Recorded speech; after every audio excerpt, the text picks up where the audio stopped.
Assalamu alaikum everyone, barkanmu da warhaka, sunana Maryam.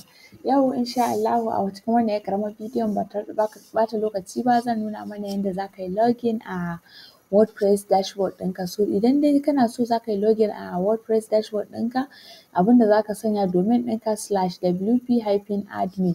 Kun ga domain ɗina matopop.org/ ga wp nan wurin. Kamar yadda kuke gani sai hyphen sai aka sa login. So amma kai idan ka tashi ka sa /wp-admin in kai loading shi ne zai kawo maka wannan dogon link ɗin. Ka sa matopop misali website ɗinka .com ko .ng ko .com.ng/wp-admin. So zai kawo maka nan wurin sai ka sa username ɗinka wanda ka sanya can wurin installing WordPress ɗin, sannan kuma ka sa password ɗinka, daga nan sai ka sa login.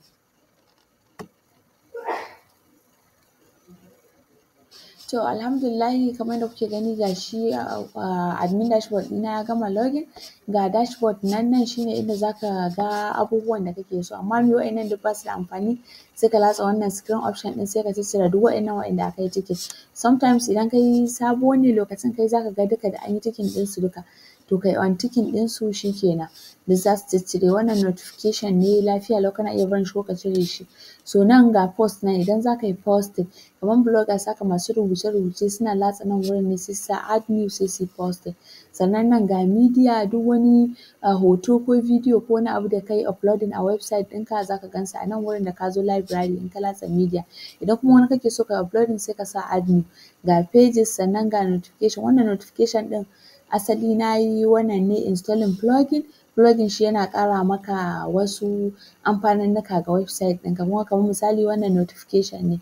Sannan next ga comment, idan mutane sun zo a website ɗinka misali kana rubuce-rubuce, kai blogger ne ka yi rubutu so za su yi comment, idan suka yi comment nan za ka gan shi.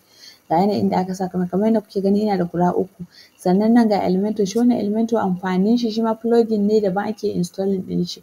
Amfanin shi ne ka yi design ɗin home page ɗinka.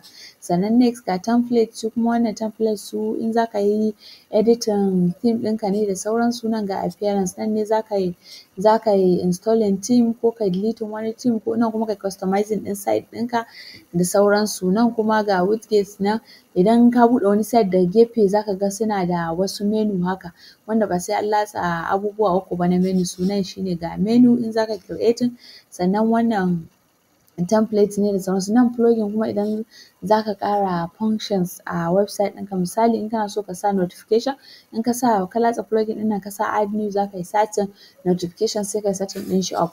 Nan kuma users duk wani wanda ya register a website ɗinka.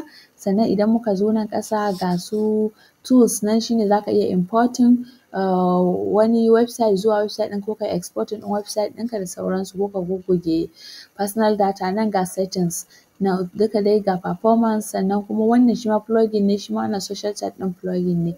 So ina ga nan za mu tsaya a wannan bidiyon tamu insha Allahu, mu haɗu a wata bidiyon insha Allah. Na gode ƙwarai da jimirin sauraro, amma kar ku manta ku yi like, ku yi comment, sannan ku yi subscribing ku kuma yi sharing a group ɗinku. Mu haɗu a wata bidiyon insha Allah. Na gode.